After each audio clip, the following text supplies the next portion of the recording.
बिजली के बढ़े हुए दामों के कारण राजस्थान की आम जनता कितनी परेशान है, इस पर मैंने एक रिपोर्ट बनाई थी।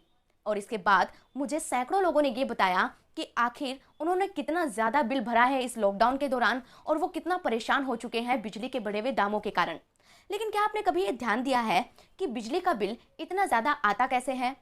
क्या आपने कभी देखा है कि आपने जितना बिजली का उपभोग किया है उसके अलावा भी कई सारे चार्जेस ऐसे होते हैं जो इस बिल में जुड़े हुए होते हैं और इसी वजह से ये बिल और भी भारी भरकम बन जाता है। नमस्कार, मैं हूं अंशिका सारडा और आज मैं इसी के बारे में ही आपको बताने जा रही हूं। मैंने कुछ ऐसे साक्ष्य जुटाए हैं जिनकी जानकारी पूरी जनता को होनी चाहिए। तो सबसे पहले इसके लिए मैं आपको बिजली का बिल दिखा रही हूँ, जिसका 4 महीने का बिल यानी कि जो जुलाई में दिया गया है उसमें करीब 1918 यूनिट का उपभोग दिखाया गया है। अब 1918 यूनिट पर बिल बना है 13,452 रुपए का, जो इसमें दिखाई गई है कि विद्युत उपभोग राशि करीब 13,452 रुपए की है। ये चार्ज 7 रुपए प्रति यूनिट के हिसाब से लगाया गया है। लेकिन बिल में नीचे कुल देय राशि यानी कि टोटल बिल की राशि 16,931 रुपए की है, मतलब उपभोग की राशि से 3,479 रुपए ज्यादा।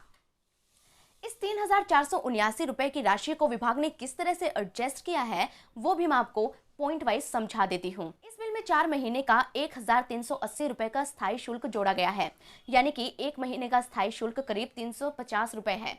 इस बिल में 767 रुपए विद्युत शुल्क भी जोड़ा गया है, यानी कि 7 रुपए प्रति यूनिट वसूलने के बाद भी पैसा चार्ज किया जा रहा है और वो भी करीब 6%। इस बिल में 286 रुपए नगरीय उपकर भी जोड़ा गया है, जिसका शायद हमें आज तक पता नहीं कि आखिर नगरीय उपकर होता क्या है। पीछे के तमाम बिल भरवाने के बावजूद भी इसमें 249 रुपए अन्य देय राशि जोड़ दी गई है। आपको भी पता है कि लॉकडाउन के बाद मई महीने में बिना रीडिंग वाला बिल जारी किया गया था। उस बिल की पूरी राशि यानी कि 4,987 रुपए विलंब शुल्क सहित जोड़कर उसमें से 4,194 रुपए घटा दिए गए हैं, यानी कि पूरे 793 रुपए उस बिल से कोई लेना देना ना होते हुए भी इस बिल में जुड़कर आ गए। यानी कि बिल पर 3,479 रुपए अलग से या यूं कहें कि ज्यादा चार्ज किए गए हैं। अब सवाल ये है कि ये पैसा बिजली विभाग आखिर क्यों लेता है? ऐसी क्या सुविधा देता है वो इसके बदले में? ये आम आदमी की समझ से बाहर है। बिल में ये जो एक्स्ट्रा पैसा जोड़ा गया है वो किसके पास जाता है?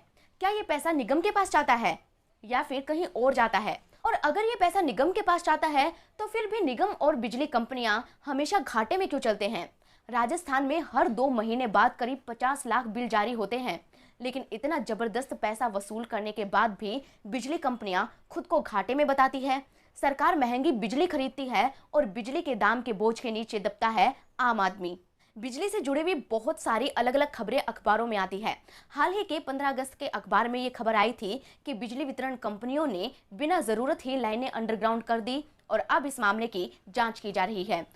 खबर में लिखा है कि बिना जरूरत ही खर्चा करने, स्टोर से खंबा ले जाने के बावजूद भी फील्ड में नहीं लगाने और नियमों की अवहेलना करने जैसे अन्य मामलों की जांच कर ठेकेदारों और इंजीनियर्स से राशि वसूली जाएगी। इसके लिए पिछले 3 साल में हुए बड़े कार्यों की तहकीकात भी की जा रही है। इस खबर को आप साधारण ना समझें। इस खबर के कारण कई तरह के सवाल उठते हैं कि क्या मिली भगत से बंदर बांट का ये खेल पूरे प्रदेश में एक बहुत लंबे अरसे से नहीं चल रहा? इसमें कौन कौन लोग शामिल है? लंबे अरसे से इस बहती गंगा में पता नहीं कितने लोगों ने हाथ धोए होंगे। क्या उनकी कोई जांच कभी नहीं होगी?